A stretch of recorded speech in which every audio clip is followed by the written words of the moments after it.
지금 이 시각에도 아이는 버려지고 있습니다. 아기 지금 들어온 지 얼마나 된 거예요? 5시 40분 경에 들어왔어요. 50분 됐네요. 50분. 50분이요? 네. 근데 지금 아마 2, 3일 정도 된 것 같아요. 눈 뜨자마자 혼자가 돼 시설로 보내지는 아이들. 이 아기들은 그나마 행운입니다. 우성아 미안해. 꼭 데리러 올게. 그냥 브로커잖아. 현실에서도 아기를 사고 팔고 대화가 시작되자 빠른 입양을 원한다. 바로 데려가도 되냐고 적극적으로 묻습니다. 아기를 숨지게 하는 일까지 벌어지고 있습니다. 경기도 김포의 한 텃밭에서 아기의 시신이 발견되고 또 용인에서는 장애가 있는 아기를 숨지게 한 뒤 하지만 이건 빙산의 일각일 수 있습니다.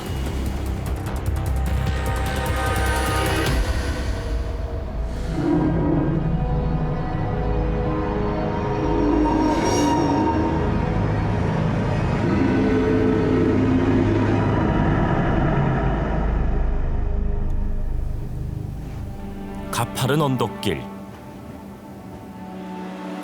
이 길을 한참 오르면 작은 교회가 나오고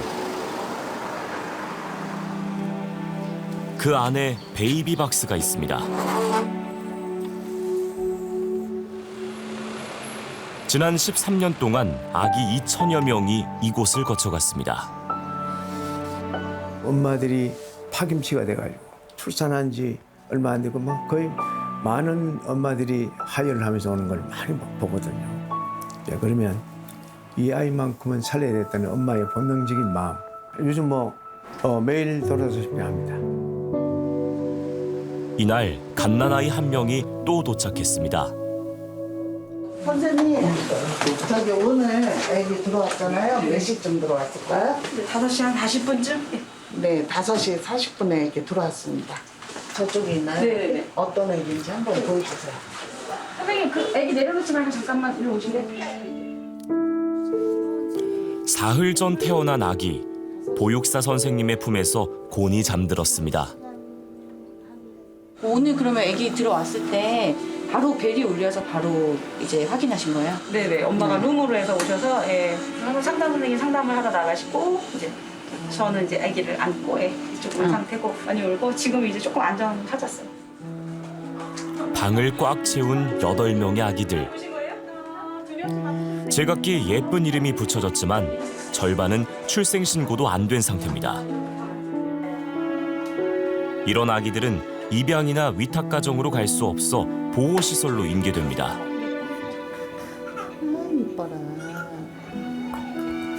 이 때문에 교회에선 부모들에게 출생신고를 권유합니다.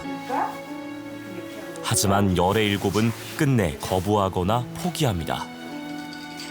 10대 아이들은 출생신고를 하면 학교를 못 다니겠죠. 그리고 부모들조차도 인정을 안 하죠. 그래서 숨기기 위해서 이렇게 오는 경우, 그리고 외도로 태어난 아이들은 아예 출생신고를 할 수가 없죠. 지난해 이곳에서 상담한 부모들 중 68.9%가 결혼하지 않은 상태였고 아기 엄마 11명은 임신을 숨기려 집이나 모텔 등 병원 밖에서 출산했습니다. 자가분만한 엄마들이 많거든요. 병원에 가면 기록이 남으니까. 그래서 이걸 이제 다 따지면 앞으로 아마 큰 충격적인 사건들이 많이 나오지 않겠나. 이 불길한 예감은 보건복지부 감사를 통해 현실로 드러나고 있습니다. 지난 8년 동안 병원에서 신생아 번호를 받은 아이들과 출생신고된 아이들을 대조했더니 무려 2,200여 명이 누락된 상태였습니다. 이 아이들은 어떻게 된 걸까? 아파트 냉장고에서 아기 2명의 시신이 발견됐습니다. 된 아이를 야산에 유기한 부모가 사망한 것으로 확인된 영아는 34명으로 늘었고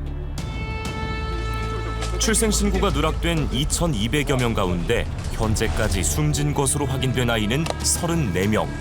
700여 명은 아직 행방조차 모릅니다. 이번 조사엔 병원 밖에서 태어난 아이들은 포함되지 않았습니다. 병원 밖에서 출산한 아이들은 얼마나 될 것인가. 거기에는 또 외국인 아동 같은 이제 저희가 통계로도 잘 정확히 잡고 있지 않은 아동들까지 우리 사회가 가장 아이들의 기본권인 출생 등록될 권리조차도 현황 파악을 제대로 안 하고 있었다는 것이 굉장히 문제라고 생각합니다. 자, 이번 이 사태가 정말로 2023년 대한민국에서 일어나고 있는 일이 맞는 건지 듣고도 믿기지가 않고 정말 충격적인 상황입니다. 그런데 이조차 출생신고가 안 된 아이들의 일부만 드러난 거잖아요. 그렇죠. 전수조사가 시작이 됐지만 아직 행방조차 파악이 되지 않은 아이들이 많거든요. 예. 이 아이들이 왜 이런 사각에 놓였나 하나하나 세밀한 조사가 필요한 시점인데요. 또 아이들의 삶이 과연 어땠을까? 앞서 유사한 상황으로 형사 재판까지 받은 사건들을 먼저 한번 살펴보면 짐작을 해볼 수가 있겠습니다. 네. 그래서 취재진이 최근 5년 동안 출생 미신고와 관련한 전국의 1심 형사 판결문들을 분석을 해봤는데요. 모두 38건이었습니다. 살펴봤더니 피고인 대부분이 친부모였고요. 예. 이 출생 신고가 안 된 아이들이 33명이었는데요. 절반이 신생하거나 만으로 1살도 되지 않은 이 영아였고요. 또 심지어 19살에 발견된 경우도 있었습니다. 19살이요? 19살까지 출생신고가 안 돼 있었으면은 학교도 제대로 못 다니고 있는 거 아닙니까? 맞습니다. 이 출생 신고가 안 되면은 건강보험 혜택 같은 것도 적용을 받을 수가 없고요. 그래서 의료 사각에 빠지기도 쉽고 유치원이나 학교조차 갈 수가 없는 거죠. 혹시 이 판결문에서도 공통적으로 드러난 특징 같은 게 있었나요? 네, 있었습니다. 절반이 넘는 57.8%가요. 부모가 미혼모거나 아니면은 혼외자를 낳은 상황이거나 이렇게 혼인 관계밖에 출산을 했던 경우였고요. 또 아이를 직접 키우더라도 이 법적으로는 숨기려 하기도 했습니다. 또 출산 자체를 숨기려고 뭐 집이나 고시원이나 이런 병원 밖에서 출산한 경우도 36.8%나 됐거든요. 네. 근데 출생 신고된 아이들은 99.8%가 병원에서 태어납니다. 극소수만 병원 밖에서 태어나는데 이런 수치와 비교를 해보면 상당히 격차가 큰 거고요. 또 여전히 드러나지 않은 출생 미신고 아이들이 상당하지 않을까 추정될 수 있습니다. 예, 그나마 이번에 감사원 감사로 인해서 출생 미신고 아이들의 일부가 드러난 상황입니다. 그리고 정부는 이에 대한 대책으로 출생 통보제를 통과시켰습니다. 이게 어떤 제도입니까? 네, 이 출생 통보제는요. 의료인이 산모의 진료 기록부에 아기의 출생 정보를 입력을 하면 또 의료기관장이 2주 안에 건강보험심사평가원으로 이 정보를 전달을 합니다. 그러면 심평원에서 또 이 정보를 지자체에 전달을 하고 지자체가 이 부모가 출생 신고를 한 달 안에 하는지 관리 감독을 할 수 있게 되는 건데요. 그나마 이번 사태로 인해서 겨우겨우 대책이 마련된 건데 앞으로는 이런 일들이 일어나지 않아야 되겠죠. 정부가 통과시킨 이 출생 통보제가 앞으로 어떤 효과들을 낼지 살펴보겠습니다. 재석 267인 중 찬성 266인 기권 1인으로서 가족관계의 등록 등에 관한 법률 일부 개정 법률안 대안은 가결되었음을 선포합니다. 사실상 만장일치로 통과된 출생 통보제. 내년 7월부터 시행됩니다. 병원 안에서의 출산은 자동으로 정보가 지자체까지 부여가 되고 만약에 등록되지 않은 아이가 있다면 빠르게 발견할 수 있고 사각지대를 해소하는 부분에서는 충분히 역할을 할 수 있을 거라고 기대를 합니다.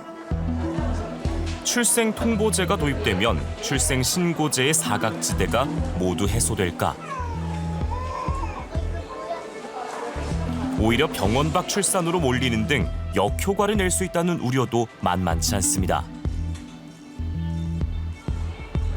출생 통보제를 했을 때 저라면 더 숨었을 것 같고 이래저래 피해 보다가 정 안 됐을 때 병원에서 출산을 해서 어쨌든 반강제로 출생 신고가 되고 내가 엄마가 된 거잖아요. 내 호적에 아이가 올라오고 그럼 앞으로 남은 인생이 너무 긴데 저라면 다 포기했을 것 같아요.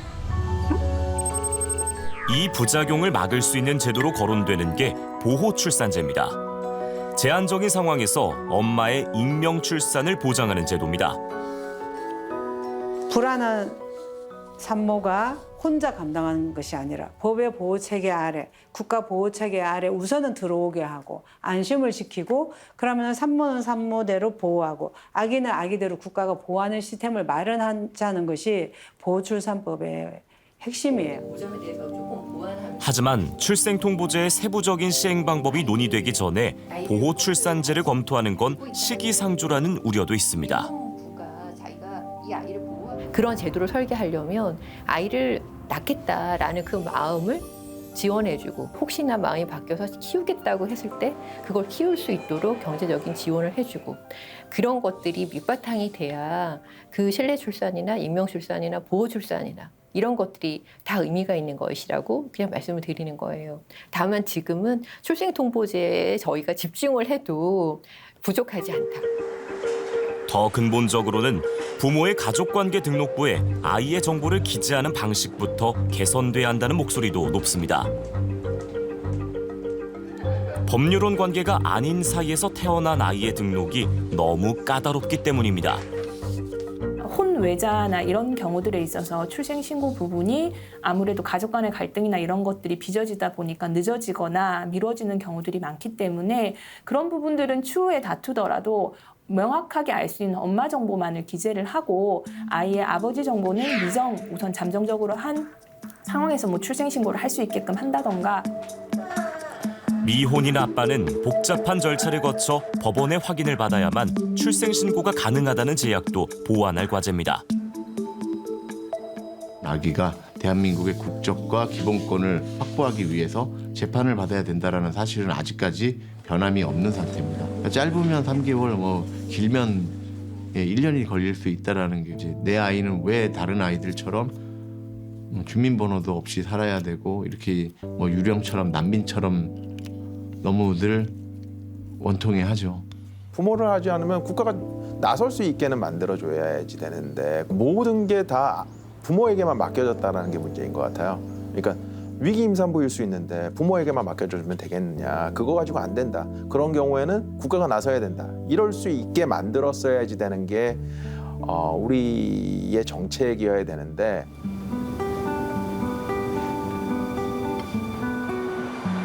혼외 출산이 많은 독일에서는 이 문제를 어떻게 풀어가고 있을까?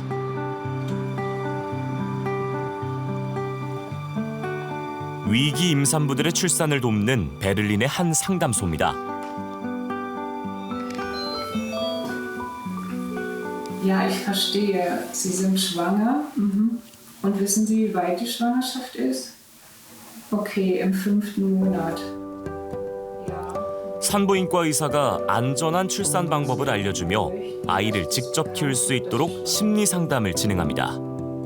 Und das heißt, die Beratung teilt sich auf. Es gibt Stufe 1 Beratung.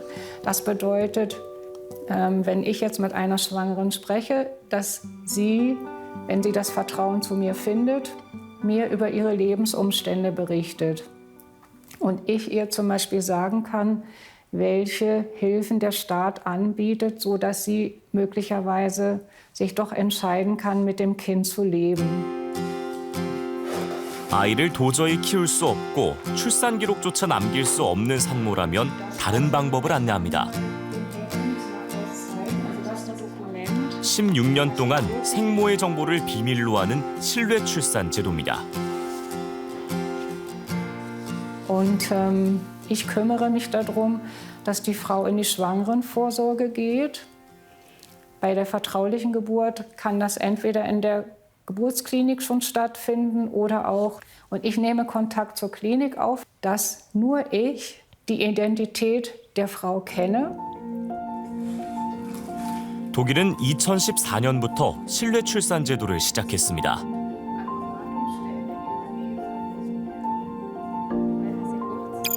상담사가 임산부의 출산을 돕고 출산 후엔 병원이 산모의 정보 없이 아이를 출생신고합니다.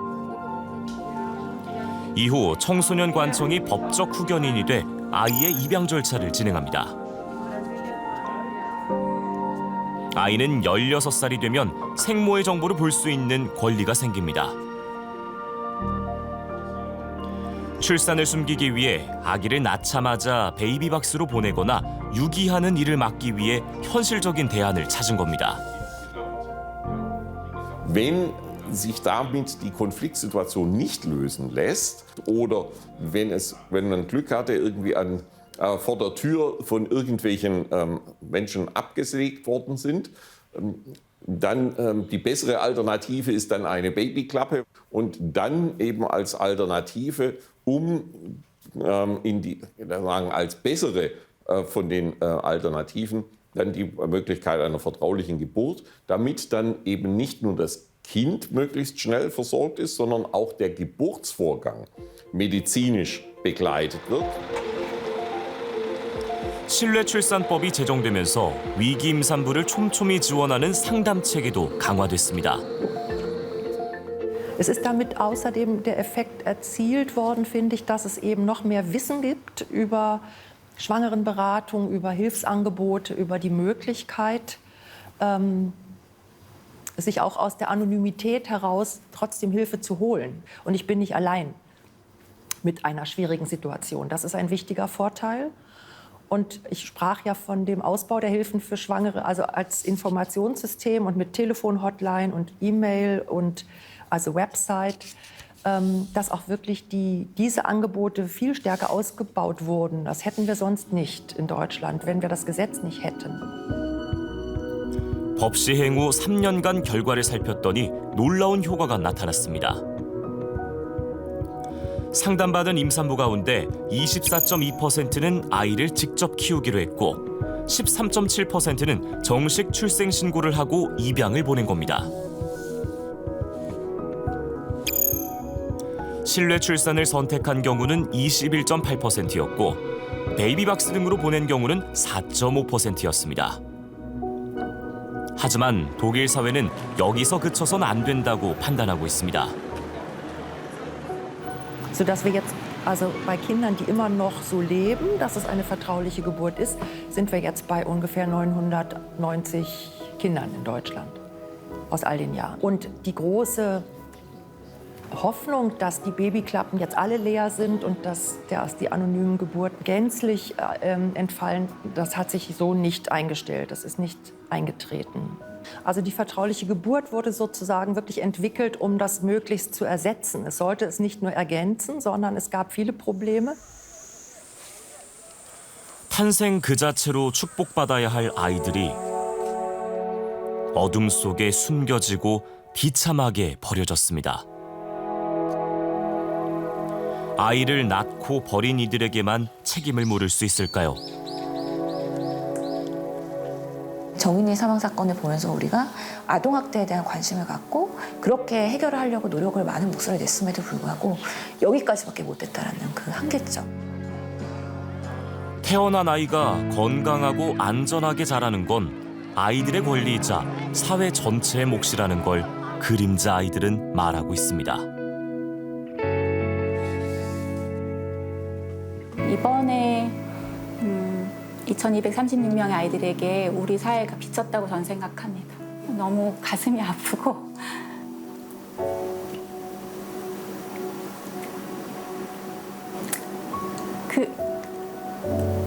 마침내 안전해진 아이들을 오랫동안 기억했으면 좋겠습니다.